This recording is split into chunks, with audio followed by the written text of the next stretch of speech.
गोजरा से असरार हुसैन शाह की रिपोर्ट के मुताबिक जिला पुलिस टोबरटेक सिंह से वाबस्ता 8 पुलिस अफसरान और मुलाजमान के महकमा पुलिस से रिटायर्ड होने पर डीपीओ ऑफिस टोबा में अलविदाई तकरीब का इनेकाद किया गया। इस मौके पर डीएसपी हेडक्वार्टर गुलाम अब्बास भी मौजूद थे। रिटायर्ड होने वाले अफसरान और मुलाजमान में inspector Shaukat Ali Javed, sub inspector Mohammad Jahangir, sub inspector Zulfiqar Ali, head constable Abdul Majeed, constable Abdul Wahid और दफ्तरी मोहम्मद रफीक शामिल हैं,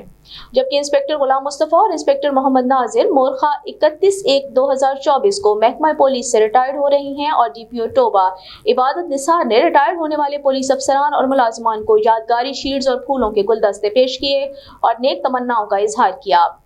जिला टोबरटेक सिंह में तैनाती के दौरान अवामुन्नास की खिदमत और डिस्ट्रिक्ट पुलिस टोबरटेक सिंह में रहते हुए हासिल की गई कामयाबियों और मेहनत के साथ की गई ड्यूटी को सराहा।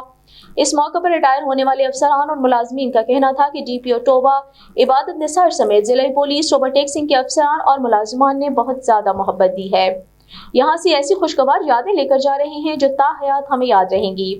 इसके साथ साथ डिस्ट्रिक्ट पुलिस ऑफिसर टोबरटेक सिंह इबादत निसार की जेर सदारत रिटायर्ड पुलिस अफसरान की कमेटी मेंबर्स के साथ मीटिंग बमकाम डीपीओ ऑफिस टोबा मुनाकिद हुई। दौरान मीटिंग डीपीओ टोबा ने रिटायर्ड पुलिस अफसरान की कमेटी मेंबर से जिला पुलिस से रिटायर होने वाले मुलाजमीन के मसाइल दरियाफ्त किए और उनके हल के लिए मौका पर अहकामात सादिर फरमाए। बिस्मिल्लाहिर्रहमानिर्रहीम। अल्लाह पाक दा लख लख शुक्र आ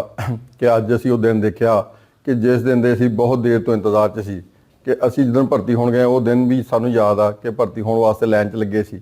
और अज अलहमदुलिल्लाह असी अपना मुकम्मल पीरियड करके बाइज्जत तरीके दे नाल सानू डीपीओ साहब ने बहुत ही प्रोटोकॉल दे नाल बहुत इज्जत दे नाल अलविदा कीता। उन्हां दी चाहे और उन्हां दा जिहड़ा साडे नाल गुफ्तगू आ वो सानू सदा याद रहेगी। उन्हां दी मुहब्बत और प्यार और ਜਿਹੜੇ ਮੇਰੇ ਨਾਲਲੇ ਭਾਈ ਹੈ ਇਹਨਾਂ ਦੇ ਨਾਲ ਰਲ ਕੇ ਅਸੀਂ ਬਹੁਤ ਅੱਛਾ ਵਕਤ ਗੁਜ਼ਾਰਿਆ ਤੇ ਸਹੀ ਦੁਆ ਗੋ ਆ ਕਿ ਅੱਲਾਹ ਪਾਕ ਮੇਰੇ ਮਹਿਕਮੇ ਪੁਲਿਸ ਦੇ ਉੱਤੇ ਆਪਣੇ ਨਬੀ ਪਾਕ ਸੱਲੱਲਾਹੁ ਅਲੈहि ਵਸੱਲਮ ਦੇ ਸਦਕੇ ਇਹਨਾਂ ਨੂੰ ਆਪਣੇ ਹਿਫਜ਼-ਏ-ਅਮਾਨ 'ਚ ਰੱਖੇ ਔਰ ਇਹਨਾਂ ਨੂੰ ਦਿਨ ਦੁਗਣੀ ਰਾਤ ਚੌਗਣੀ ਤਰੱਕੀ ਦਾ